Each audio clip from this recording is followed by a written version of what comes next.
Olá, amigos, muito boa tarde. Hoje, 27 de agosto, segunda-feira, estamos iniciando aqui o programa 2018, ano da transformação. Ao meu lado, meu parceiro de bancada, o editor-chefe do JC, Fred Novaes. Espero que os senhores tenham passado um bom final de semana. Vamos começar tudo de novo. Cada dia que passa, mais 7 de outubro se aproxima. E nós estamos aqui todos os dias agora ouvindo aqueles que estão colocando seus nomes para apreciação e julgamento da população amazonense. E hoje, como não poderia ser diferente, nós estamos recebendo aqui um jovem de 21 anos que tem uma liderança já nacional. É o Júlio Lins. Ele é escritor, foi coordenador dos movimentos Vem Pra Rua e Fora Melo, ganhador do prêmio Student of the Year, estudante do ano na Conferência dos Estudantes pela Liberdade, que foi realizada em 2016 lá em Washington, capital dos Estados Unidos. Ele participou do Renova Brasil, onde foi um dos 133 selecionados entre 4.000 pessoas na primeira turma do projeto, que prevê a formação de novos candidatos com perfil de liderança. Lançará seu primeiro livro, Impeachment, Derrotados pela Lei. É candidato a deputado estadual pelo PMN, que é o Partido da Mobilização Nacional, e líder do movimento Livres do Amazonas. Boa tarde, Júlia, prazer tê-lo aqui. Oswaldo, Fred, obrigado pela oportunidade de estar aqui falando sobre as minhas ideias, né, que eu chamo de novas ideias para o novo Amazonas, porque o intuito principal é exatamente lutar pelo amazonense, através de novas posturas, né, e através de inovação. Então é sobre isso que eu vim falar aqui com vocês. 21 anos, uma idade aí que isso me lembra algum tempo atrás, viu, Fred? Você que não tem cabelo branco, eu que já tenho alguns,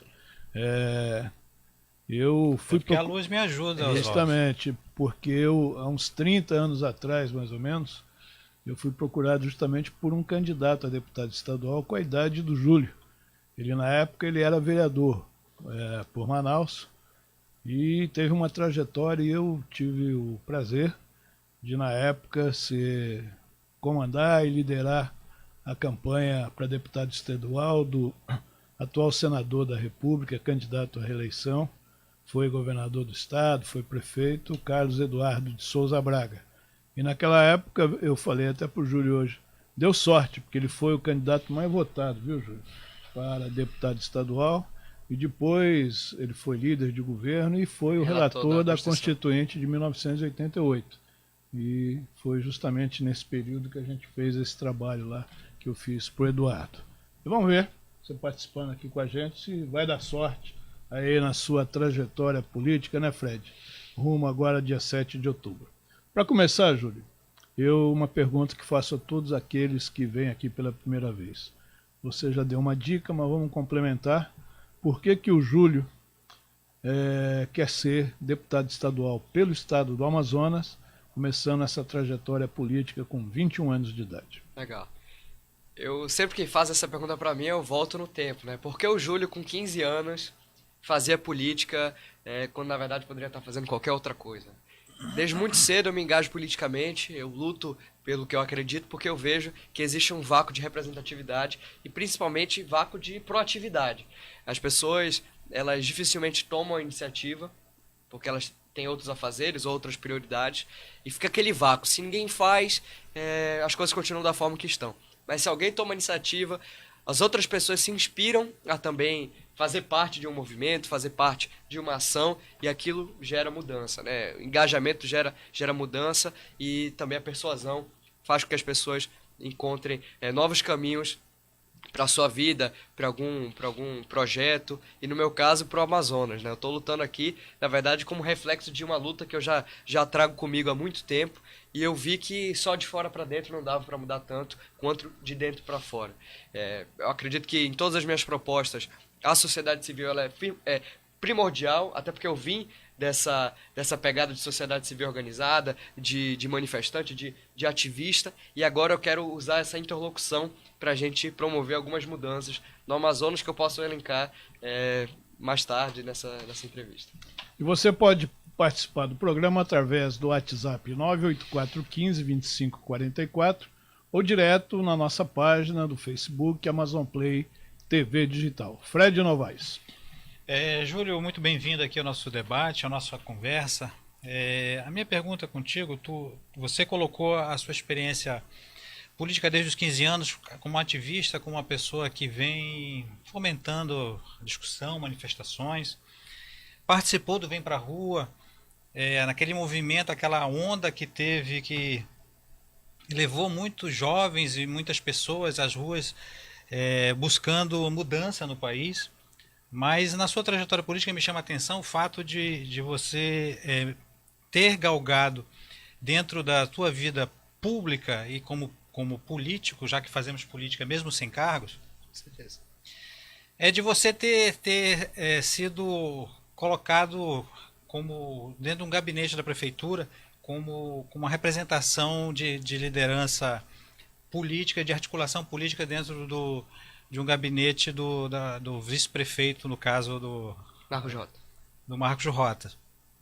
E a minha questão é a seguinte: não há vamos dizer assim, um certo, algum tipo de contradição em relação à tua pretensão política de buscar por manifestação, buscar por mudança, e de repente você ser enquadrado, vamos dizer assim, dentro de uma estrutura do município, dentro de uma estrutura pública, de um serviço público, já antes mesmo de você conseguir, vamos dizer assim, galgar politicamente algum cargo eletivo? Eu gostei muito dessa pergunta porque ela me permite explicar muita coisa, né? Primeiro é que quando eu me tornei chefe de articulação política do Marcos Rota, eu perdi minha independência e perdi meu caráter, minha essência de ativista.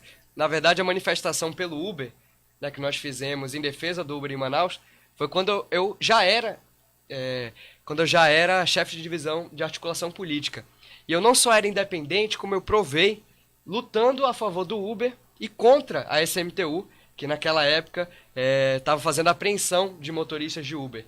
Então, por mais que eu estivesse na estrutura da prefeitura, eu fui de encontro aos anseios que naquela época representavam o superintendente e o prefeito para lutar por algo que eu acreditava. Então, na verdade, eu não tenho medo de lutar, não tenho medo de enfrentar quem quer que seja. Por mais que eu esteja fazendo um trabalho, na verdade eu fiz uma contribuição, né? Eu fui chamado para fazer uma contribuição pela minha experiência e sempre com essa pegada pró-inovação. Então eu acredito que não só foi uma experiência muito importante para mim, mas também para o gabinete. Eu acredito que se a gente replicasse isso em outros modelos, talvez a nossa estrutura, tanto na prefeitura quanto no governo, ficasse menos engessada. Então, complementando essa resposta, não perdi minha independência e, inclusive, quando a prefeitura apoiou a reeleição, a eleição suplementar e apoiou o Amazonino, eu fui, em alguns momentos, chamado para apoiar candidato A e candidato B e eu simplesmente disse que não apoiaria. E eu tive a chancela do vice-prefeito para tomar a decisão que eu quisesse. Então eu sempre tive muita liberdade para fazer o que eu bem entendesse, porque essa é a minha filosofia na política. Eu acredito que na política você precisa ter grupo, você não faz política sozinho, mas você precisa saber os seus limites e saber qual é a sua essência e quais são os seus valores. Se você traz essa essência e esses valores, você está traindo a si mesmo, e é o que aconteceu com muitas lideranças políticas. Então as pessoas não podem criar a expectativa de que um político inovador, renovador, ele vai ficar sempre sozinho. Porque uma pessoa que está sozinha no regime democrático, ela está fadada a nunca aprovar nada e nunca gerar alguma mudança. Mas o que eu quero, e fiz e continuarei fazendo, permanecer firme no que eu acredito, independentemente de alianças, e essas alianças são sempre programáticas. Perfeito. Ainda posso continuar? Pode continuar. Desculpa estar aqui no tom provocador, mas Mas porque faz parte. Eu acho que o processo democrático é importante, é você até ter a chance do diálogo e você, de repente, colocar o ponto de vista. Dentro desse assunto da sua vinculação no gabinete do vice-prefeito, foi colocado também em reportagens, a gente viu, se pesquisar o seu nome no Google, aparece lá essas matérias, falando, por exemplo, nessa sua vinculação com a prefeitura, também numa condição de funcionário fantasma. Eu queria que você falasse sobre isso, explicasse essa situação, de como era esse vínculo e se realmente havia algum tipo, e que tipo de contribuição você prestou à prefeitura e que período que você ficou lá? Com certeza. Bom, é uma pergunta muito boa também, porque hoje, vindo para cá, inclusive, eu recebi a notícia de que saiu a liminar, né, na Justiça Eleitoral, fazendo com que, num prazo de 24 horas, o blog que me atacou apague a publicação, me chamando de funcionário fantasma. E na liminar, o juiz argumentou de que não houve qualquer embasamento, não houve qualquer investigação, não houve qualquer condenação, que é o que vocês podem ver aí. Vamos lá. Para você continuar explicando, então saiu aí a liminar que foi distribuída, a última distribuição dia 24 de agosto, é uma representação. O julgador foi o colegiado do TRE, gabinete do juiz auxiliar Vitor André Liuzzi Gomes. O assunto é propaganda política, propaganda eleitoral na internet. O objeto do processo é uma representação eleitoral por propaganda irregular antecipada, com direito de resposta e com tutela antecipada liminar. Eu queria ver a sentença, Beatriz, por favor, vamos lá embaixo. Pode ir. Tem o outro link que também tem uma foto mais curtinha, essa aí é um pouco mais longa. Mas vai baixando aí, que a gente vai chegar lá. Pode mais. E o importante aí é a gente ver a sentença que foi dada. Pode continuar, Júlio. Mas aquela matéria, enfim, aquela postagem foi em março, né? Essa matéria foi em março e aí eles continuaram me perseguindo. Naquela época eu não queria tomar nenhuma medida, porque eu primeiramente, muito novo e sem nenhuma estrutura, eu não tinha sequer advogado. Então eu confesso que eu fiquei muito abalado, né? Principalmente pelo fato, existe uma questão muito curiosa na natureza humana, e isso leva as pessoas a muitas injustiças, né? Que é aquela característica do taxador, do incriminador, daquela pessoa que lê uma manchete de jornal e já acha que aquilo é a verdade, é algo absoluto. Então muita gente sequer viu meu direito de resposta, né, que eu fiz nas minhas redes sociais, e aí o jornal não me deu direito de resposta, eu fiquei muito abalado, até tive inúmeros advogados e pessoas de gabarito querendo me ajudar nessa causa, mas acabou que eu fiquei triste, deixei pra lá, e aquilo foi se seguindo a outras matérias, até que eu me senti, nessas minhas andanças aí tá a matéria, né, que vai cair. Depois se pudesse mostrar o outro print, que é a liminar mesmo, com a decisão do juiz. Vamos pro outro print então, Bia? Essa aí é toda a ação, é pública, que o meu advogado entrou. Tem outro print aí. E eles entraram recentemente com a última em julho. Aí quando eu vi aquela em julho, eu pensei o seguinte: meu amigo, agora eu sei que tem muita gente comigo, eu sei que eu não posso me calar, e eu sei que uma inverdade, né, uma mentira dita 1000 vezes, ela para muitas pessoas pode se tornar uma verdade. Então, quer saber, bora entrar com uma liminar mesmo, porque isso é um absurdo, e eu também fui estrategista, né? Eu pensei o seguinte: poderia ter entrado, aí eu vou, inclusive, vocês aí do Amazonas 1 podem estar vendo essa reportagem. E a minha estratégia para vocês foi a seguinte: eu decidi que não entraria antes com o processo, porque agora a gente está no período de eleição e vocês vão ter que pagar o mesmo que vocês pagaram com o impulsionamento para o meu direito de resposta durante as eleições. Eu acredito que isso vai fazer o efeito contrário do que vocês tentaram, porque não só vai elucidar tudo aquilo que as pessoas ainda tinham de resquício de dúvida para mim, como ainda vai ser uma propaganda gratuita para minha candidatura. Então, muito obrigado. Agora, Júlio, você não respondeu a questão do quanto tempo você ficou no cargo? Sim, eu fiquei acredito que 15 meses, né? Foi de janeiro de 2017 até abril, que o período de 6 meses para desincompatibilização, de 2018. Nesse período eu fiz o trabalho de articulação política do vice-prefeito. Para quem quiser ver o processo, eu anexei a estrutura organizacional do gabinete, né? Então o meu cargo, juntamente com 2 gerências que ficavam vinculadas ao meu e a minha supervisora, eram cargos de atividade fim. Então o que esses cargos faziam? Um atendimento direto à comunidade e ao cidadão. Na verdade, o gabinete do vice-prefeito, ele tinha atividade fim, que é da prefeitura mesmo, de defesa civil, de infraestrutura. Então nosso trabalho era justamente para ir atrás dessas demandas. O que acontece? E que eu poderia ter feito, e talvez se eu tivesse feito, a discussão não estivesse acontecendo hoje sobre isso. Eu poderia simplesmente ter usado a estrutura da prefeitura, e naquela época o vice-prefeito Marcos Rota era secretário de infraestrutura.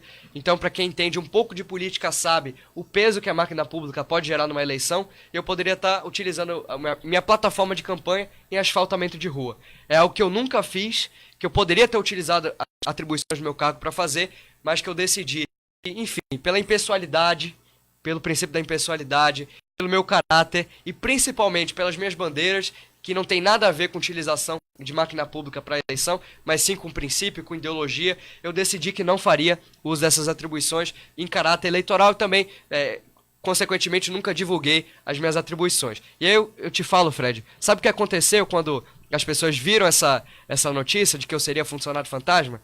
No mesmo dia, 10 pessoas foram no meu inbox mandar o endereço delas e pedir que eu asfaltasse a rua da casa delas. Então, você imagine, se eu continuasse divulgando, o que seria o meu Facebook, o que seria meu Instagram, o que seria a minha trajetória política? Seria a trajetória de uma pessoa que, na verdade, está se utilizando da estrutura da prefeitura, que é uma atividade para as pessoas e não em benefício próprio. Então, eu acredito que por mais que tenha gerado toda essa repercussão, eu tomei a decisão certa, a decisão mais difícil, inclusive a decisão que deveria servir de exemplo para os outros. Ok. Temos aí, Bia, a sentença do juiz. Tá baixando. Então, assim que você achar, a gente continua. O assunto... Satisfeito, Fred? Satisfeito. Então, eu tá vou bom. aproveitar enquanto a Bia acha aí, eu só queria a sua opinião. Posso continuar? Pode. Não sobre esse mesmo tema, mas tem relação. Como é que você viu, Júlio? Você estava linkado aí com o gabinete do vice-prefeito Marcos Rota e esse rompimento do Marcos Rota com o prefeito Arthur? Sim, eu vou contar algo que nunca falei numa entrevista e também não estou aqui, e a minha candidatura eu quero que ela seja muito propositiva, então não vou falar de A e de B, mas eu quero falar, sem citar nomes, mas que em inúmeros momentos na minha atribuição de chefe de divisão de articulação política, eu articulei, por exemplo, volto para a questão do Uber, eu falei com a representação nacional da Uber Brasil para falar de Manaus. Eles mandaram um modelo de regulamentação que seria um modelo padrão, um modelo,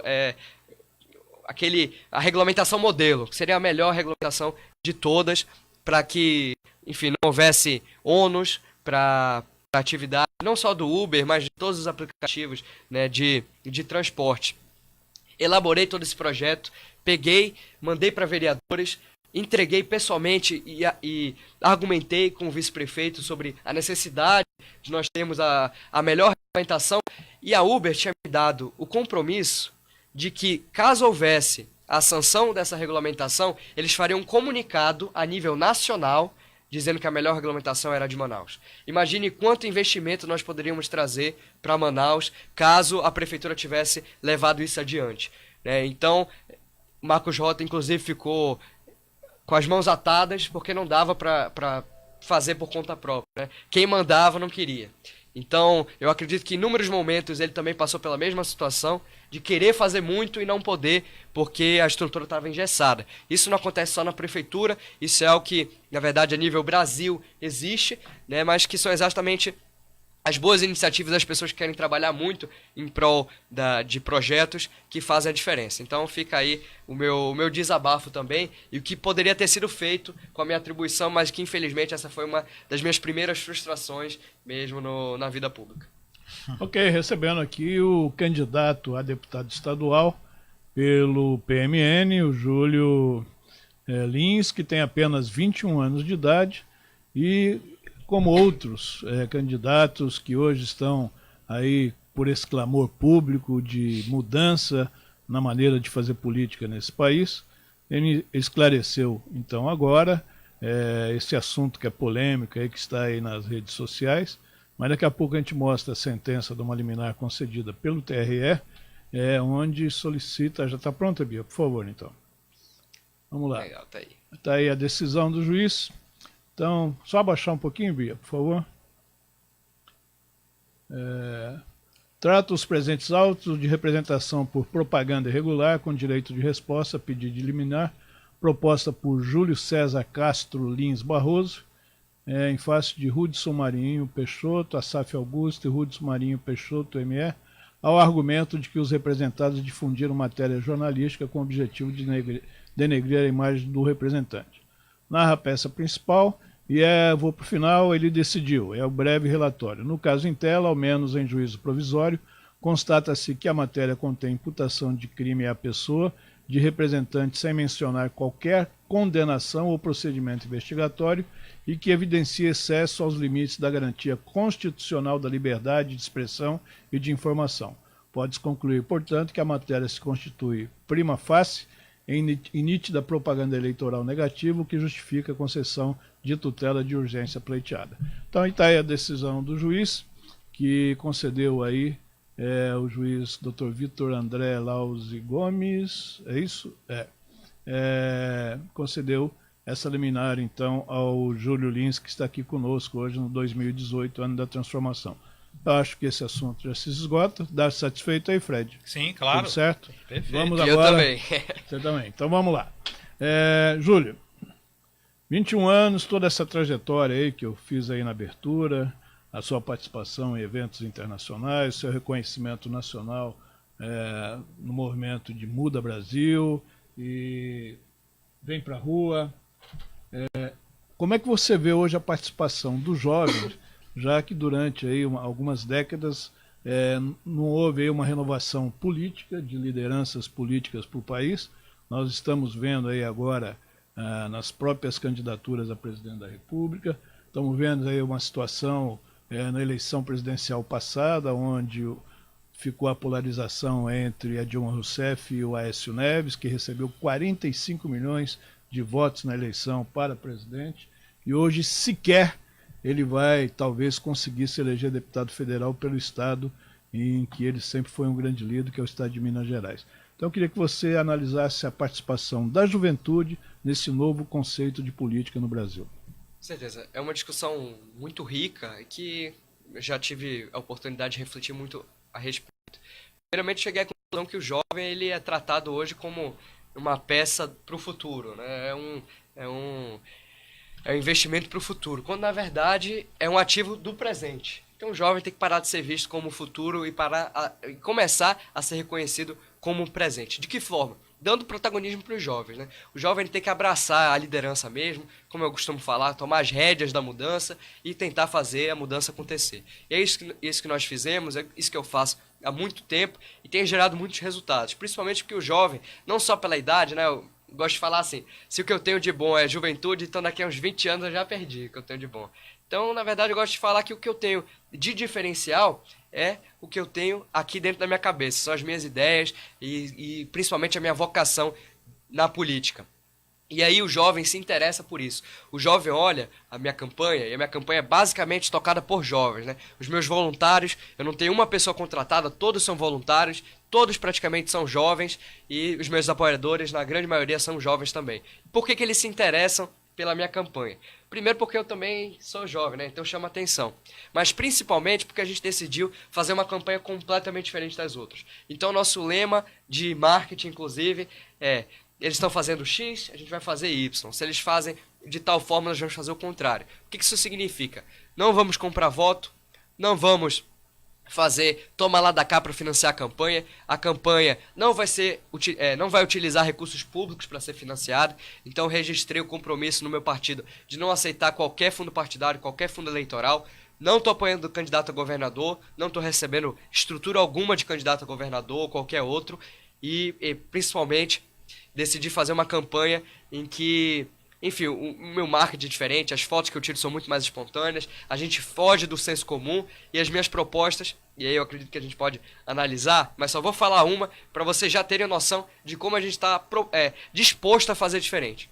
Eu acredito que para você fazer diferença, você tem que fazer diferente, e da forma que você lida com a campanha é a forma que você vai lidar com o seu mandato. Então eu assumi um compromisso, né, não só da boca para fora, mas assinei um termo e registrei em cartório em que eu vou abrir mão de todos os privilégios dos deputados estaduais, que é o carro oficial, que é uma Amarok, auxílio paletó de 40 mil reais, cotão para gasolina, cotão para alimentação, tudo isso registrado em cartório, para mostrar exatamente a que eu vim. Né? Vou lutar contra privilégios, contra a impunidade e a favor do empreendedorismo e da inovação.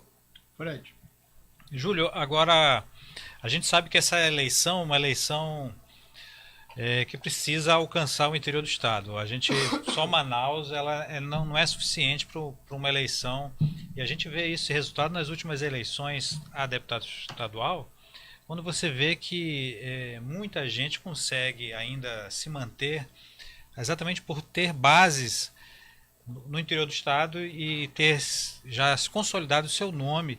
E talvez esse seja um dos maiores impeditivos da renovação, principalmente para deputado estadual.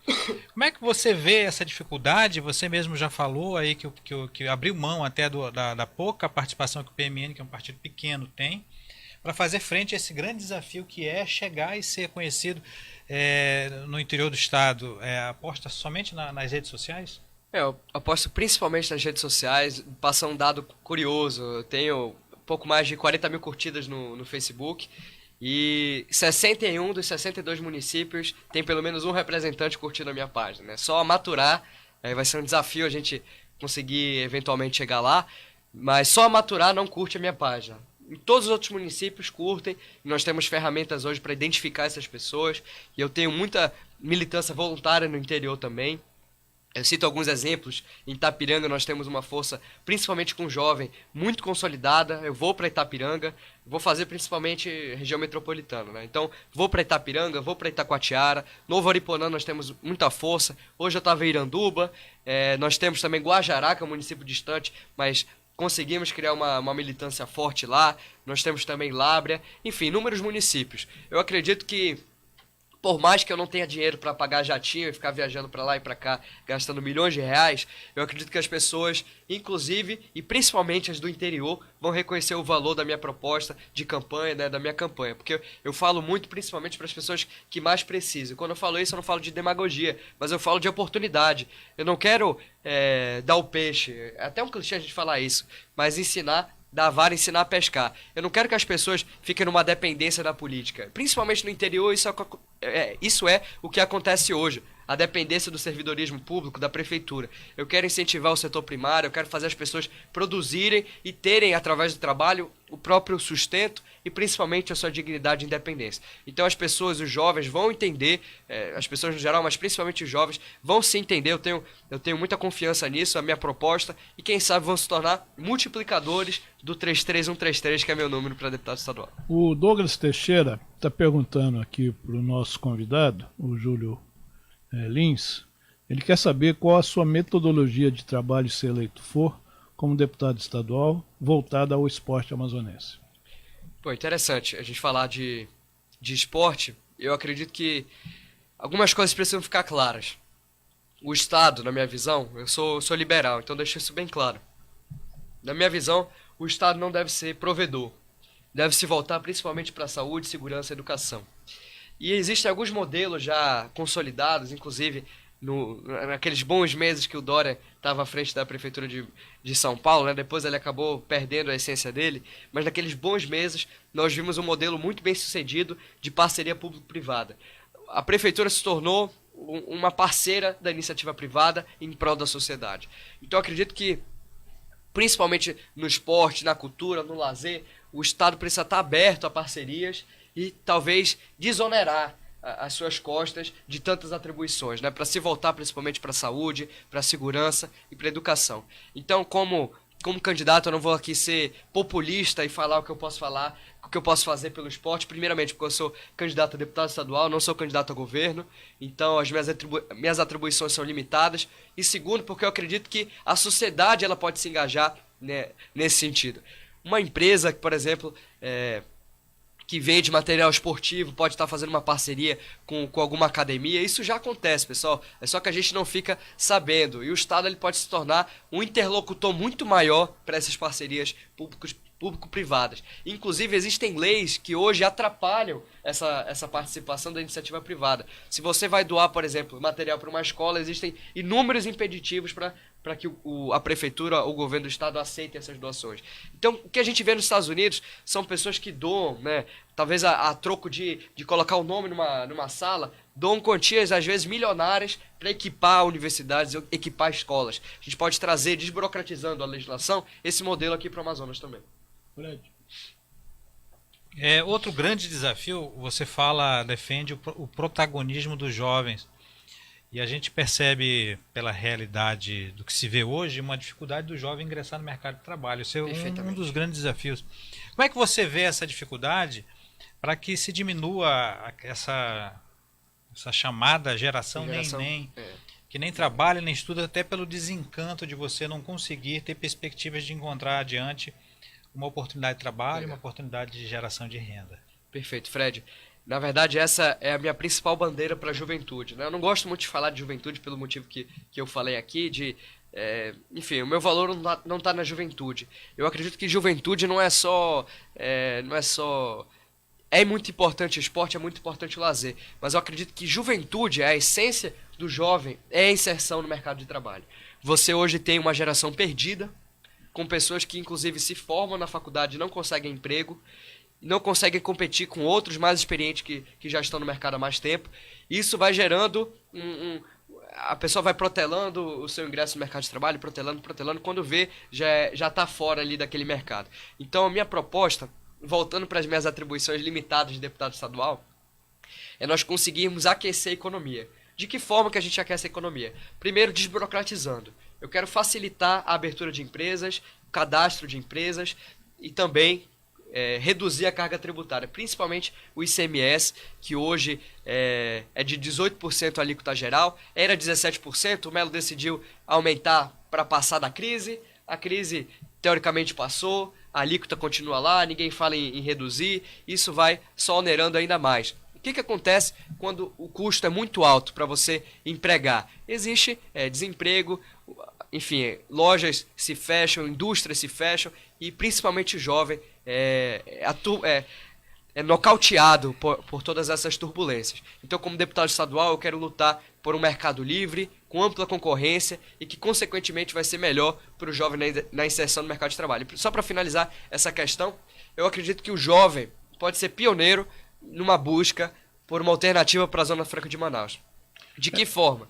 E eu vou estar saindo daqui e vou direto para a UEA, para a Este, porque eu vou panfletar ali na frente da unidade de engenharia da UEA. Ali tem um hub, uma aceleradora de startups. Eu acredito que aqueles jovens que estão na UEA de engenharia e outras universidades podem se tornar protagonistas com a criação de novas empresas, startups voltadas para a inovação. É assim que a gente vai tirar o Amazonas dessa crise que vai se tornar em breve a Zona Franca de Manaus. Você falou aí, Júlio, sobre o setor primário, você falou sobre o interior do Estado.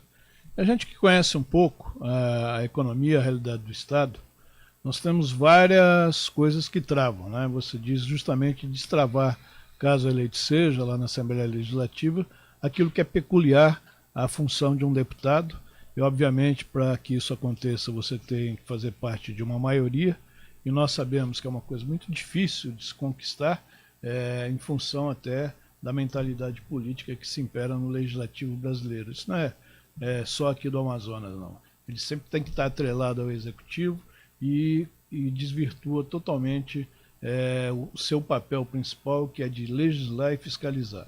Então, o interior do Estado ele tem travamentos na parte mineral, na parte, até na criação de peixe. A gente come peixe vindo de Roraima, vindo de Rondônia, é um absurdo isso. Porque para destravar o meio ambiente aqui é uma coisa meio complicada.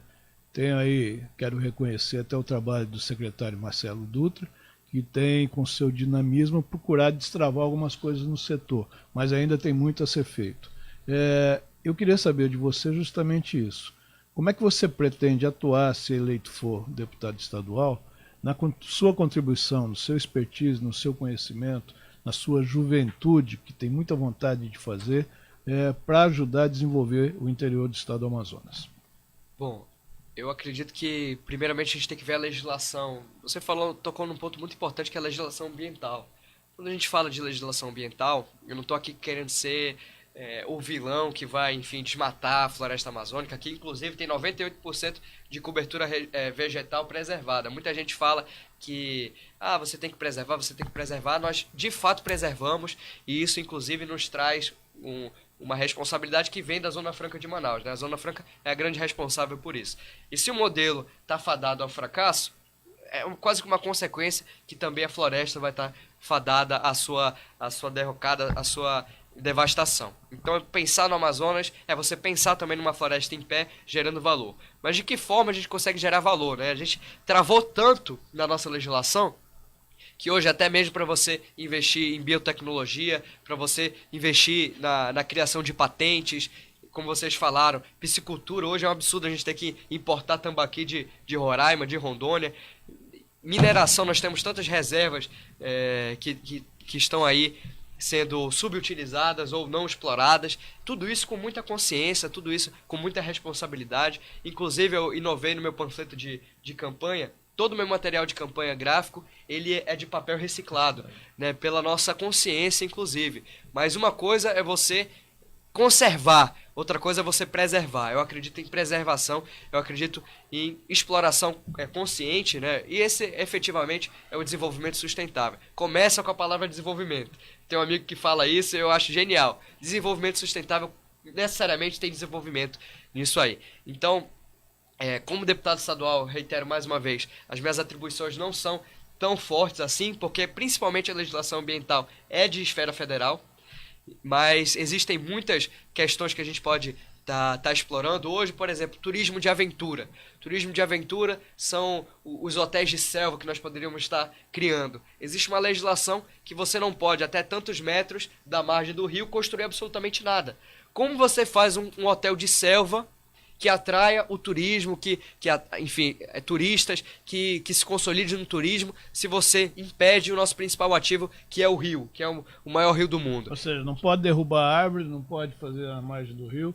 Não pode fazer absolutamente nada. Né? E também não pode desenvolver o Estado, que parece que é o que querem. Então, assim, é muito fácil você levantar uma bandeira ambientalista quando você não vive o sofrimento da população, principalmente do interior do Estado. Hoje a gente tem uma herança da borracha, em que muitos municípios não dispõem de qualquer atividade econômica, porque a borracha, enfim, acabou aquele boom, e aqueles municípios existem, tem um conglomerado de pessoas, mas que não tem setor primário, não tem comércio, e vivem exclusivamente de repasses do Estado e repasses do governo federal. Então a gente precisa mudar essa realidade, e para mudar não pode haver populismo, demagogia e discurso para gringo ver. A gente tem que pensar no amazonense, pensar no Amazonas, com consciência, mas principalmente colocando em primeiro lugar o nosso povo.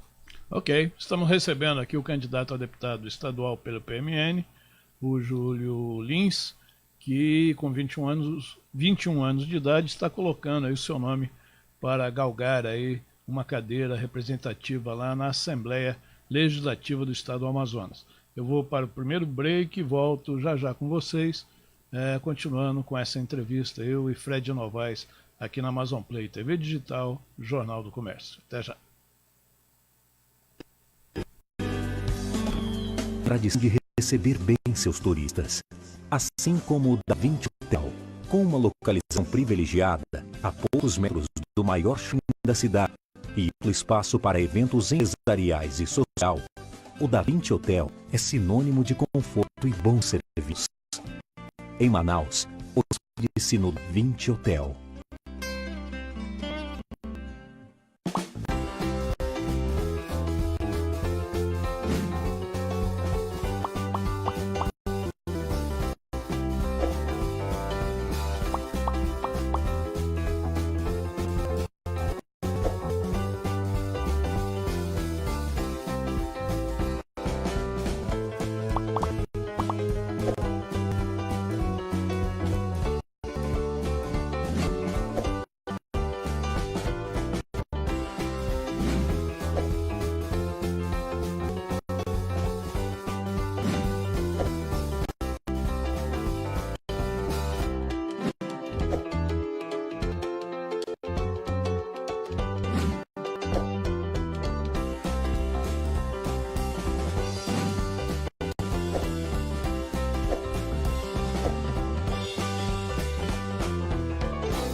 De volta aqui com o segundo bloco do programa 2018, ano da transformação. Por quê, Fred? Porque mudar é preciso. É isso aí. E nós estamos aqui com um candidato que faz parte dessa mudança, né? Ele é candidato a primeira vez, né, Bia? Cadê o nosso candidato aí? Está aí o Júlio Lins, que é pelo Partido da Mobilização Nacional. Ele que é um líder, foi líder estudantil, líder de movimentos Vem Pra Rua, tudo aquilo que aconteceu de 2016 para cá, o Júlio estava no meio dessa turma. Não é isso, Júlio? Agora, Júlio, é uma curiosidade intrínseca ao jornalismo. Você é a nova geração da família Lins? Boa pergunta. Eu sou a nova geração da minha família Lins, que tem meu pai juiz, que tem minha mãe advogada, que tem minha avó empresária, que não tem nenhum político. Eu sou de uma geração de pessoas que botaram a mão na massa, estudaram bastante, conseguiram, felizmente, vencer na vida. Eu quero também vencer na vida, não na política, mas também quero, enfim, ter o meu negócio, vou lançar meu livro agora, então não vou depender financeiramente da política. E aí eu sou dessa geração da família Lins e tenho muito orgulho dos meus pais, inclusive meu pai, ele foi um dos proponentes de uma ficha limpa ampliada aqui no Amazonas, né, em alguns municípios do interior, que inclusive é o projeto que inspira um outro projeto meu, que eu estou levando, é uma das minhas principais bandeiras, que é a Ficha Limpa 2.0. O que é essa Ficha Limpa 2.0? É um projeto que tem por objetivo você ampliar os efeitos da ficha limpa para cargos não só eletivos, mas também cargos de servidores públicos que administram recursos públicos. Então, hoje o secretário não tem que ser ficha limpa, hoje o presidente de empresa estatal não tem que ser ficha limpa, o que é um absurdo. Então a gente vai aprimorar a administração pública com esse projeto, que inclusive, numa estratégia minha para aprová-lo, eu quero não fazer um projeto de minha autoria, recuar, chamar a sociedade civil e fazer um projeto de iniciativa popular. A gente precisa recolher um pouco mais de 20 mil assinaturas em prol desse objetivo. E eu acredito que assim a gente tem mais força para fazer os 24 deputados votarem a favor. Então, é dessa família que eu tenho bastante orgulho e sigo esses caminhos de retidão, de ética. E agora, quem sabe, como deputado estadual daqui a um tempo. Fred Novaes. Aproveitando o gancho da iniciativa popular para ter força, a gente sabe, o Oswaldo até citou, passando a pergunta anterior, antes no bloco anterior, com relação à necessidade de você ter alguma articulação para conseguir avançar propostas dentro da Assembleia Legislativa, principalmente propostas que vão mexer com a estrutura orçamentária do governo. Por exemplo, quando você fala na questão de mexer no ICMS, que certamente é uma necessidade você criar estímulos, mas a gente sabe, se você não tiver realmente, não só estando da base, mas você conseguir ter uma articulação, já que você já tem essa experiência na articulação política, se você não conseguir convencer quem dá a canetada, são projetos que nunca avançam. Exatamente. Por conta enfim, que a gente conhece como é que funciona a situação. Então, a minha pergunta em cima disso é a seguinte: como é que você vê hoje o cenário que está posto nessas eleições para o cargo majoritário do governo do Estado? E se tem alguma das candidaturas postas à mesa que estão mais alinhadas assim com a tua linha de atuação, o teu perfil político, da qual você possa vir, caso eleito, e faça parte dos 24 deputados estaduais, estabelecer algum tipo de composição com esse novo governo que vem pela frente. Sim, perfeito. Bom, nessa candidatura eu tomei uma decisão ousada, de não apoiar nenhum dos candidatos a governador, inclusive o que está coligado com o meu partido, que é o Davi Almeida. Mas eu faço isso de uma forma respeitosa. Eu não faço isso de uma forma afrontosa. Eu acredito o seguinte: hoje um político que busca inovar e renovar, ele não pode cair na tentação de ser pedra, de ser aquela pessoa que ataca os outros. Porque a política ela não funciona dessa forma. Na política você precisa ter articulação, você precisa ter diálogo. Então decidi, e eu fiz até uma autoavaliação da minha trajetória, que eu não falaria mais de fora A ou fora B. E quando eu falo que eu não apoio nenhum dos candidatos, primeiro porque eu não me identifico, eu até nem decidi meu voto, para vocês terem noção. Não vou votar nulo, mas ainda não decidi meu voto. Mas eu não falo isso dizendo que o fulano de tal é isso e que o ciclano é aquilo. Eu estou pensando nas minhas propostas. Estou pensando na inovação que eu quero trazer. E eu espero que eles se inspirem nisso. Eu espero que eles vejam que é isso que não só o jovem quer, mas que o amazonense quer. O amazonense não quer recurso público em campanha. Somados, o fundo partidário e o fundo eleitoral passam de 2,5 bilhões de reais. O amazonense não quer o dinheiro dele jogado no ralo quando você tem uma saúde, uma segurança e uma educação que vão de mal a pior. Então, inúmeras situações eu estou apontando e eu espero que o governador que seja eleito possa conversar comigo a respeito, para a questão do ICMS, para a questão do empreendedorismo, para a questão de valorizar a UEA, valorizar aquele hub que está ali, o Ocean, que é mantido pela Samsung, mas que presta um serviço muito grande para a universidade e para a sociedade. Então não tenho problema algum de dialogar, inclusive eu tenho muitos amigos deputados, me relaciono bem com eles, com os vereadores eu me relaciono bem. Se não me relacionasse, eu não teria sido chefe de divisão de articulação política do vice-prefeito. Mas sempre deixando muito claro qual é o meu posicionamento, qual é o meu limite, e as pessoas respeitam.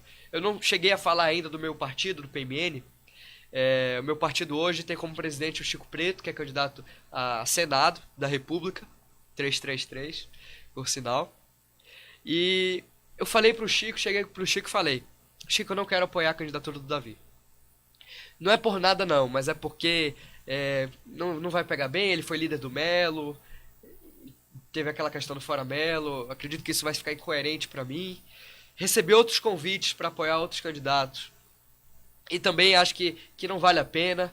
Então assim, eu respondo hoje porque eu apoiei e não tenho medo de responder porque eu apoiei. Mas eu também não apoio qualquer pessoa, eu não estou à venda.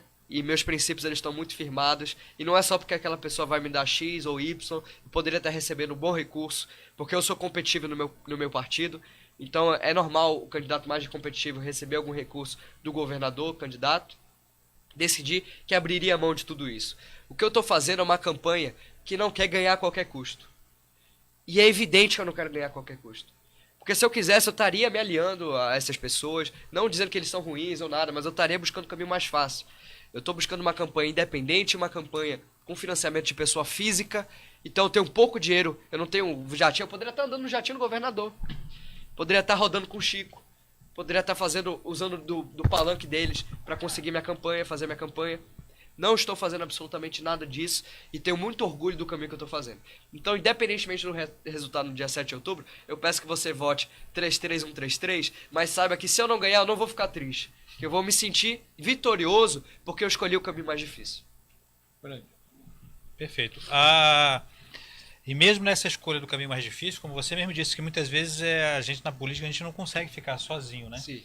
Mas de certa forma existe algum tipo de articulação e de grupo, mesmo que não seja, vamos dizer assim, político que dispute cargo eletivos, mas existe, vamos dizer assim, algum tipo de aliança que você faz com algum tipo de instituição, entidades que buscam parceria para crescerem juntos e conseguir apoio? Bom, eu posso falar de político e posso falar de entidade. Eu vou falar dos dois, eu sou bem transparente com isso. Se eu tivesse que falar políticos que eu gosto de estar junto e em que eu me espelho, eu falaria do Marcos Rota, primeiramente, né? Não à toa eu trabalhei com ele porque eu me identifico e eu o admiro muito. Chico Preto, senão eu não estaria no partido dele. E é até contraditório você pensar, eu trabalhei na prefeitura e estou no partido do principal opositor ao prefeito. Então assim, quando as pessoas me atacam, eu acho que elas não pensam muito racionalmente na crítica que ela está fazendo. Porque se você pega, ele tá com o Marcos Rota, mas o Marcos Rota tá na prefeitura e ele é do partido do principal opositor da prefeitura. Então assim, na verdade eu tô porque eu me identifico com essas pessoas. E esse é o meu grupo. Eu não tenho, não é um grupo assim consolidado e ele diz uma coisa e eu faço, mas não, são as pessoas com quem eu quero me aliar e que, sendo candidatos, eu apoiaria. Entidades, eu não gosto de... Na verdade, eu me alio a algumas entidades, mas não é aquela coisa assim de eles vão passar os projetos que eu vou fazer, eu vou aprovar, não é isso. Pelo contrário, na verdade não recebo absolutamente nada, é totalmente afinidade ideológica mesmo. Tem a CDL Jovem, da qual eu faço parte, que eu gosto muito dos lojistas, eu acredito que eles sofrem na pele o estado inchado, oneroso e burocrático.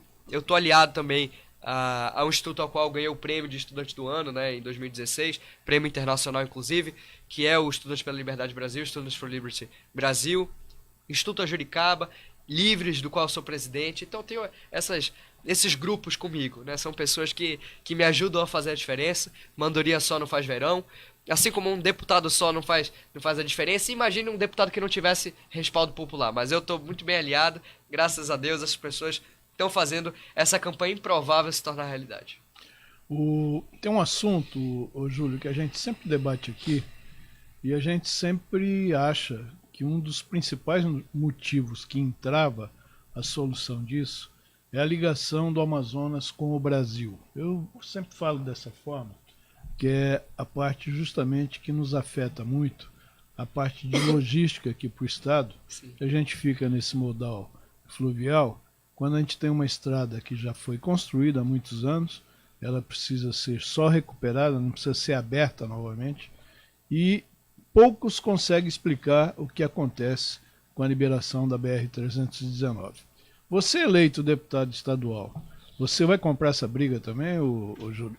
Com certeza. Se você pega alguns índices de desempenho, falando de Manaus, imagine, quando eu falo de Manaus, imagine o Amazonas e muito pior. Alguns índices, como por exemplo, o de cidades empreendedoras da Endeavor. Eles fazem um ranqueamento de cidades e Manaus consegue ficar na lanterna em questão de infraestrutura. Então, veja bem, se nós temos uma infraestrutura que é a lanterna, a nível Brasil das que estão no ranking, você imagine o Amazonas. Eu já atolei na Transamazônica, indo de Humaitá para Apuí. De Apuí para Humaitá, na verdade. Eu já atolei na Transamazônica. Então, assim, imagine a 319, a M010, eu peguei hoje o trajeto para Iranduba, tá bom, mas imagine, e os outros, né? Você vai para Itacoatiara, passa por Lindóia, é uma buraqueira só, enfim, para Itapiranga, é muito complicado você produzir. Inclusive, isso atrapalha muito o nosso setor primário. O escoamento de produção. É muito difícil você produzir com a infraestrutura que nós temos no Amazonas. Então, é algo que eu vou comprar e abraçar e correr atrás. E eu gosto de falar que uma coisa que eu sei fazer é barulho. Então, eu sei fazer barulho e a gente tem uma projeção nacional, a gente vai atrás. Não vou ser um deputado estadual que vai ficar só no Amazonas. Eu quero representar o Amazonas fora também, usar dessa influência que eu consegui adquirir ao longo desses anos para a gente lutar. A gente tem aí na nossa história, né? O Washington Luiz falava que governar é construir estradas. Então eu acredito que aqui no Amazonas governa um pouco, porque o que nós temos de estradas é muito precário. Então nós precisamos de mais de infraestrutura. Quando eu falo de infraestrutura, não é só estrada, nós precisamos de energia, nós precisamos de internet e através de um melhor investimento estrutural no Amazonas, o Amazonas vai conseguir sair dessa condição triste em que nós nos encontramos hoje em dia. Vamos lá, Fred. Júlio, a gente assiste aí um cenário político que foi incendiado desde as manifestações de 2013, que gerou uma série de expectativas com relação à mudança. Sim. Desde 2014, mudança que não veio. Nós tivemos a eleição suplementar, que também não demonstrou muitas mudanças, e essa eleição de 2018, que também, por outro lado, não mostrou muitas mudanças no cenário, digamos assim, das candidaturas postas à mesa, principalmente nos cargos mais disputados. Aí você vê as mesmas articulações, as mesmas coligações praticamente, os mesmos personagens, as mesmas figurinhas. Como é que você enxerga essa como um ativista que participou desses movimentos em prol de mudanças? Como é que você não enxerga uma certa frustração em relação ao resultado nessa empreitada, daquilo que foi feito desde 2013, com outras mudanças, com os fora, alguma coisa que foram feitos por aí? Bom, eu acredito que pelo contrário, né? Na verdade, eu sou fruto disso, eu estou inovando bastante para tentar fazer uma diferença. E aí eu gostaria de dar uma resposta, tentar ser objetivo, então eu vou falar de 3 pontos. O primeiro ponto é algo que eu reconheço nas pessoas, né? O sentimento da população. Em 2014, 2010... Sem querer cortar, você sente nesse seu contato com a população que esse clamor público de mudança vai se efetivar? Aí é exatamente isso que eu vou falar. Eu tenho medo, porque você tem um ponto, né, um ponto de limite ali. Vai até um ponto em que você está indignado, e a indignação ela é importante para a mudança, mas você chega num ponto de indignação que você fica desesperançoso. Então, indignação desprovida de esperança é indiferença, é voto nulo, voto branco. e isso beneficia o sistema político. Então, minha segunda resposta é sobre o sistema político hoje. Hoje nós temos um sistema político em que os presidentes dos partidos são os grandes soberanos em relação a fundos de financiamento de campanha. Então, hoje, o dono do partido diz para quem vai o recurso, que eu, inclusive, abri mão, mas nos outros casos, são as figuras repetidas que dizem quem vai ser financiado e quem não vai, e é muito difícil você fazer uma campanha sem dinheiro. Você hoje vê os presidentes dos partidos dizendo quem se candidata e quem não se candidata. Então você tem um oligopólio de oferta de candidaturas, que faz com que você veja pouca mudança nos nomes. Se tem um nome bom que quer se colocar à disposição da população, você pode não vê-lo no pleito, porque ele não conseguiu partido. Então eu sou defensor de algumas mudanças no sistema. Primeiro, uma candidatura avulsa. Para você, pelo menos, você ter um sistema proporcional de lista aberta para deputados e por aí vai, mas no sistema majoritário você poderia ter candidatura avulsa. Isso aí não iria interferir no sistema, na contagem de voto, consciente eleitoral e por aí vai. Então eu acredito que hoje é viável uma candidatura avulsa para você dar mais opções para o eleitorado. Nós precisamos acabar de imediato com o financiamento público de campanha. Eu acredito que o financiamento ele tem que ser privado e nós temos que, com poucos gestos... Extensivo à pessoa jurídica novamente? Eu acredito ou não? que, inclusive, para a pessoa jurídica. Com porque regras. o que aconteceu Com hoje regras. é a institucionalização do Caixa 2. Hoje o Caixa 2 é regra. E por mais que haja fiscalização, é muito fácil você burlar. Então, eu acredito que, inclusive, financiamento público de pessoa jurídica, mas com regras, transparente, e aí é melhor você não proibir aquilo que você sabe que vai acontecer, é melhor você, na verdade, permitir e fiscalizar melhor e garantir que quem quer fazer a coisa certa, faça a coisa certa. O que acontece hoje? Eu sou um candidato que não vai fazer Caixa 2, não vai fazer compra de votos. Hoje, o meu financiamento fica muito complicado, porque a pessoa física não tem o costume de doar, e pessoas jurídicas que poderiam doar para mim não podem. Mas outros candidatos que têm licitações fraudulentas, têm ligações escusas com empresas, eles estão recebendo dinheiro, muito bem, obrigado. Em dia, inclusive. Então a gente precisa parar com hipocrisia quando a gente fala de legislação. E você tem que olhar para o sistema com vontade de mudá-lo, não para perpetuar o que está aí. Então, o que aconteceu? O que os políticos fizeram? Eles acabaram com quem quer fazer coisa certa, porque hoje fica quase inviável você financiar uma campanha, e o dinheiro, o grosso do dinheiro, são eles que administram e dizem para quem vai e para quem não vai. Então a gente precisa mudar o nosso sistema político, nós precisamos incentivar a população, e sem querer me estender muito, mas o que eu faço de diferente na minha candidatura é buscar o voto de quem não quer votar. Então hoje eu não tiro o voto do candidato A para entregar para mim. Hoje eu faço com que a pessoa que não ia votar se convença de que vale a pena. Então eu até brinco, o seu voto vale mais que 3 e pouco que você pagaria de multa. E a mudança do Brasil vale muito mais do que isso. Então vale a pena você votar, não vote nulo e vote 33133 para o deputado estadual Júlio Lins.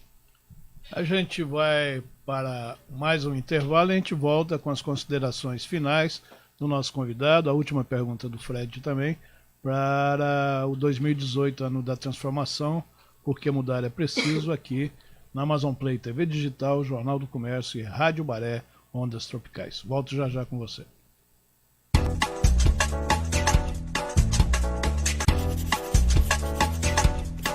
Este ano, o seu celular vai ser um instrumento para tornar as eleições mais transparentes. Eu vou te explicar por quê. Você pode nos ajudar a fazer uma fiscalização da apuração final dos votos. A missão é simples: fotografar um ou vários boletins de urna às 5 da tarde no dia das eleições. Boletim de urna, ou simplesmente BU, é uma espécie de extrato, um papelzinho como este aqui, com os totais de votos para cada candidato. Os mesários imprimem o BU e colam na porta da sessão eleitoral a partir das 5 da tarde. Você fotografa o BU da sua ou de várias sessões eleitorais com o aplicativo Você Fiscal para Android. Você também pode enviar fotos tiradas com seu celular e máquina fotográfica pelo site www.vocefiscal.org. O Você Fiscal vai reunir a maior quantidade possível de fotos e comparar com os dados publicados pelo TSE. Para saber direitinho como fotografar, clique aqui no link na descrição do vídeo, que tem uma explicação bem detalhada. Mas espera! Você sabe por que estamos fazendo essa fiscalização? Meu nome é Diego Aranha, eu sou professor e pesquisador da Unicamp em Segurança Digital e Votação Eletrônica. Em 2012, eu era professor da Universidade de Brasília e participei de testes públicos de segurança da urna eletrônica organizados pelo TSE. A equipe que eu coordenei encontrou a primeira vulnerabilidade na urna em poucos minutos de investigação, mostrando que ela não é tão segura assim. Pois é, os programas que examinamos possuíam vulnerabilidades que não garantiam o sigilo do voto e abriam a possibilidade de manipulação dos resultados. O pior é que o TSE não realizou o teste de segurança este ano, então nem sabemos se os problemas foram resolvidos ou não. Nosso desejo maior é que o sistema fosse livremente auditável pela sociedade, com código aberto e com registro físico do voto verificável por você, eleitor, sem risco para o sigilo e permitindo auditoria e recontagem. Mas como hoje, nem os programas nem os resultados são diretamente auditáveis pela sociedade, decidimos, pelo menos, fiscalizar o que acontece com o nosso voto depois da votação. Com o apoio de mais de 1.000 pessoas que fizeram doações pelo Catarse, conseguimos financiar o aplicativo Você Fiscal. Todas as fotos que nós vamos tirar dos boletins de urna no dia da eleição vão chegar para a equipe do Você Fiscal, que irá processá-las e compará-las com o resultado publicado pelo TSE. Se um BU impresso estiver diferente do eletrônico, conseguimos detectar erro ou fraude na transmissão dos resultados. E com muita gente usando, a gente consegue calcular um resultado independente, que pode identificar distorções no resultado oficial. Vamos também dar uma lição de transparência. Todos os dados serão públicos, todo o código será aberto para que você possa verificar nossa fiscalização. Então, é como eu disse, o seu celular vai ser um instrumento para tornar as eleições mais transparentes. Espalhe essa ideia. Foto do BU às 5 da tarde.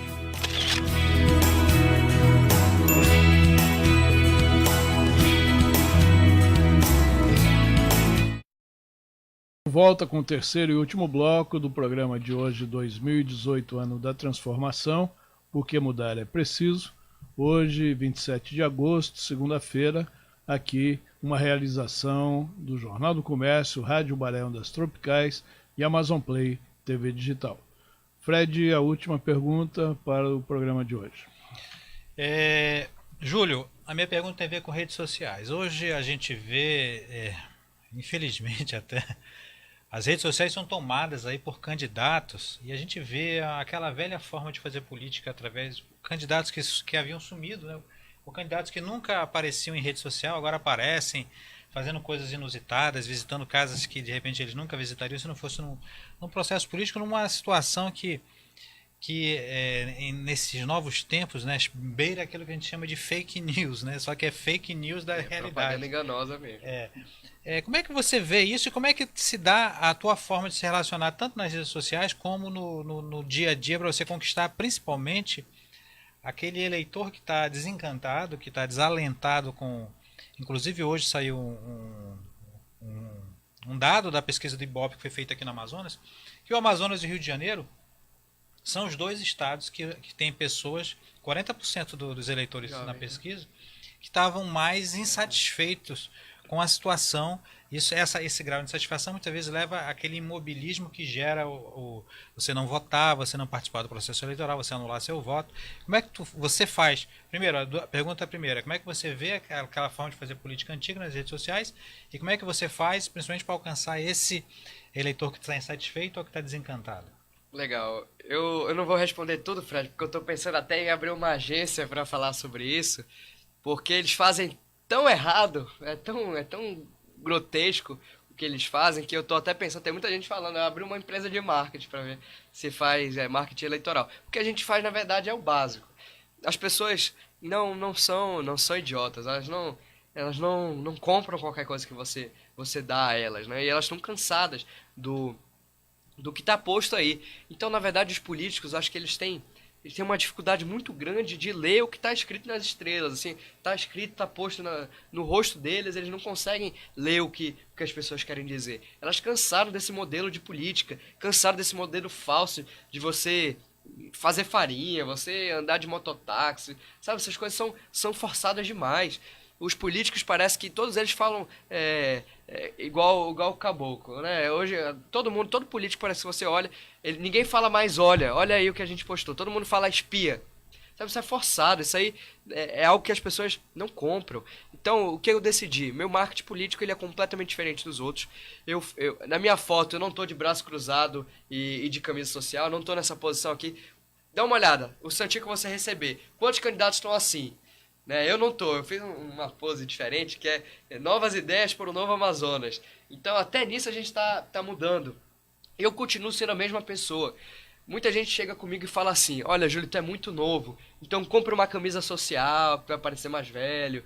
Aí não, tô aqui, ó, uso uma camisa polo, tranquila, como eu sempre me visto, continuo indo pros mesmos lugares que eu vou, então as pessoas falam, ah, não sai, não vai pra festa, e eu tenho uns karaokês que eu adoro ir, eu continuo indo, e as pessoas veem o que tá fazendo aqui, aí eu falo, não, tô aqui pra... Meu sábado à noite para tentar me divertir um pouco, para tentar me desligar da campanha. E isso, inclusive, é estratégia nossa. É mostrar para a população que, olha, eu sou a mesma pessoa e eu não quero entrar naquela armadilha de você virar um personagem em período eleitoral. As pessoas não querem um personagem. As pessoas querem pessoas reais. Elas querem ver, olha, ele vai para o mesmo lugar que eu. Mas não é fingindo ser quem eu sou. Ele vai do jeito que ele é, enfim, com a essência dele, eu gostei dessa essência. Então, talvez o básico esteja faltando para os políticos, que é a verdade, que é a espontaneidade. Estamos chegando aqui ao final, eu vou fazer a minha última pergunta também, porque como o Fred fez a pergunta para o Júlio sobre justamente o papel da mídia social nas eleições atuais, o Júlio respondeu aí com toda a sabedoria, que acabou aquele negócio, né, que o pai determinava ao filho e à família, você vai votar em fulano e em Beltrano, porque tem gente que ainda pensa assim, né? Tem candidato que vai falar com o pai da família pensando que vai conquistar o voto de todo mundo. A juventude hoje, esse pessoal jovem, principalmente aqueles de primeira eleição, eles têm uma consciência política muito grande. Está aqui, tem um rapaz de 21 anos aqui conosco hoje. Não é pejorativo em relação, não entenda dessa forma, mas eu fico muito feliz, né, quando eu vejo jovens como o Júlio colocar aí na luta para justamente fazer uma revolução política nesse país. Eu estou cansado, né? Meus cabelos brancos eu já venho acompanhando a coisa há muito tempo, então está na hora realmente, mesmo que a gente erre na mudança, mas mudar é preciso. Alguma coisa precisa ser feita. E depois, se a gente tiver que pagar um preço, que a gente pague. A gente já pagou tanto preço errado nesse país que agora não é possível, né, que a gente consiga trazer novas ideias, novos pensamentos. Eu sempre digo, não somos contra pessoas aqui, nós somos contra a maneira que se faz. Então, se hoje, eu acho que todo mundo tem direito a uma reciclagem, se a pessoa hoje tiver o despertar, a consciência da política como deve ser feita, eu tenho certeza que nós vamos sair desse marasmo de um Brasil sem projetos. Nós não temos projeto em nenhuma esfera, nem federal, nem estadual e nem municipal. O que nós temos aí é um compasso de espera, empresa quebrando, as pessoas desiludidas, o aumento de falências e concordatas crescendo cada vez mais nesse país. É só você ler o Jornal do Comércio. No Jornal do Comércio você tem todas as notícias econômicas e negócios, não é isso, Fred? Exatamente. É o 2101, né, Bibi? Qual é aí? 5500. Você pode se tornar um assinante do Jornal do Comércio e ter as melhores e mais completas notícias da área econômica, de negócios e de gestão aqui no estado do Amazonas. Júlio, minha última pergunta, justamente eu vou até complementar isso que o Fred disse, em função da mídia social, a mídia social foi uma abertura que foi dada, né, na reforma política, na reforminha política que foi feita, e isso tem muita gente ainda que não sabe usar, né? No Amazonas é uma dificuldade grande porque não são todos os municípios que conseguem acessar, isso é um atraso. Agora, não consegue acessar porque faltou vontade política de levar isso para lá, porque prefere um povo sem educação, com pouca instrução, né? E que é aquela velha política que se faz. Eu queria que você destacasse aí justamente a função da mídia social num momento como esse que o Brasil precisa. Perfeito. A rede social, na verdade, é o meu mote principal, é a forma que a gente democratizou a política, inclusive, e tantas outras atividades. A política faz parte desse processo, né? Você consegue alcançar muitas pessoas. Já teve vídeo meu que passou de 1 milhão de visualizações, e então consegui criar uma visibilidade graças às redes sociais. E a minha campanha vai ser principalmente pautada também nas redes sociais para alcançar mais pessoas que no corpo a corpo eu não vou conseguir alcançar. Eu estou todo dia fazendo panfletagem, saindo daqui eu vou fazer outra panfletagem, mas não é possível alcançar o público que eu tenho que alcançar. Então, as redes sociais chegam para mudar mesmo, e eu acredito muito que as pessoas mais jovens podem ter um papel fundamental nessa campanha. O AJ falou algo fundamental. Antes era o chefe da família que falava para os filhos e determinava em quem eles votavam. Agora eu vejo o contrário. Eu vejo os filhos falando para o pai em quem votar. Eu vejo os filhos falando para o pai sobre mim. Então, quantas pessoas eu já vi... Eu vou contar só um relato. Eu tenho uma amiga que ela trabalha numa clínica de odontologia. E ela teve a felicidade de ver 2 pacientes falando de mim. E um deles era um senhor, que ele falava assim, olha, tem um candidato novinho aí, os meus netos estavam mostrando e tal, é um tal de Júlio Lins, ele bem novinho, tem umas ideias boas. Então é isso que está acontecendo, e eu acredito que a nossa candidatura, ou ela vai ser um fracasso, ou ela vai ser um sucesso retumbante. Por que eu digo que ou é um ou é outro, ou é 8 ou é 80? Porque a minha campanha, ela depende exclusivamente do boca a boca. E no boca a boca você tem um processo que é quase que de validação mútua. O que eu quero dizer por validação mútua? É o Oswaldo que decidiu votar em mim, falar pro Fred que vai votar em mim, e o Fred ver, eu vou votar nele também. Então, nesse momento que 2 pessoas se cruzam e encontram que vão votar no mesmo candidato, uma valida o voto da outra. Então o Fred vai estar mais firme no voto dele, e o Oswaldo vai estar mais firme no voto dele. É isso que eu quero fazer. Eu quero que as pessoas descubram o meu nome, fiquem com o meu nome, com o meu número 33133 na cabeça, conversem com outras, com formadores de opinião, e decidam no dia 7 de outubro ajudar as novas ideias para o Novo Amazonas. Então é essa a minha estratégia, é o boca a boca, as pessoas se engajarem na minha campanha, as pessoas pedirem voto, porque eu preciso que vocês peçam voto também, se vocês gostaram dessa entrevista, me ajudem a chegar lá, 33133, e bora lá, pessoal. Vamos lá. Quem canta, seus males espanta. Quer dizer Sei. que você é um frequentador de karaokê.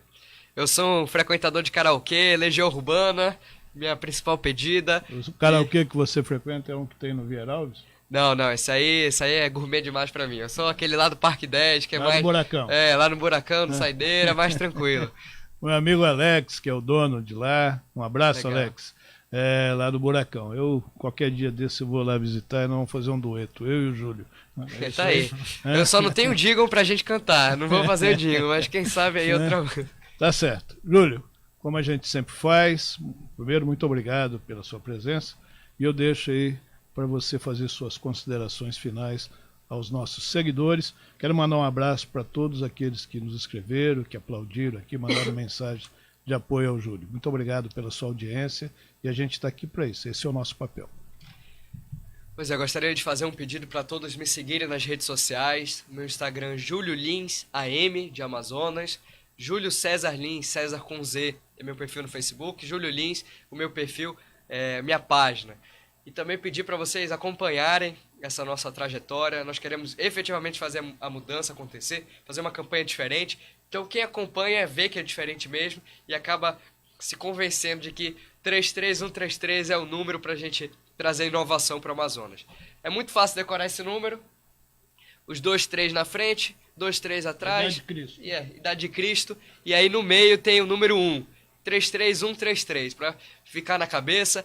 E aí, quem sabe, chegando lá, a gente não consegue fazer muito mais do que já conseguiu do lado de fora. Lutar por menos impostos, lutar por um Amazonas mais empreendedor, lutar pelo combate à corrupção e principalmente aos privilégios dos políticos. Lembrando, reforçando mais uma vez, eu registrei em cartório que eu não vou aceitar carro oficial, auxílio paletó, cotão para gasolina, cotão para alimentação. Essa é a forma da gente fazer diferença, fazendo diferente também na campanha. Ok, muito obrigado. Sucesso aí na sua caminhada. Estava olhando para o Fred aqui enquanto o Júlio fala. Parece que eu estava vendo o Fred ontem, né? Acho que o Júlio te lembra alguma coisa da sua liderança estudantil, Fred? Eu não fui tão engajado quanto o Júlio, certamente. Então tá. Fred Novaes, o editor-chefe do seu JC, 114 anos de excelentes serviços prestados à sociedade amazonense. E vamos aí por mais 114 anos, né, Fred? Se Deus quiser. Assim permitir. Ele vai permitir.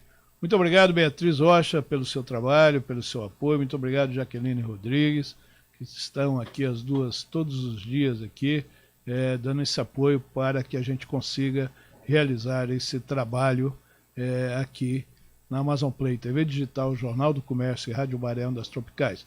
Um abraço ao pessoal da redação do JC, Fred, seus guerreiros que estão lá todos os dias, levando a melhor informação para o público aqui do Amazonas. Eu volto amanhã de manhã é você que vem, né? Nós já temos o nosso articulista de amanhã, não. Mas eu vou tirar um paro ímpar aqui com o Fred e ver quem é que vai vir mais cedo amanhã. Muito obrigado, porque a gente briga para... Todo mundo quer estar, né?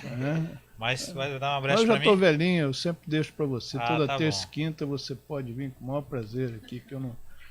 Assim eu posso dormir um pouquinho mais. Porque velho tem esse problema, não dorme de noite e de manhã fica com aquele cansaço, né? Mas nós temos muita coisa para fazer. Um abraço, até amanhã. Até já.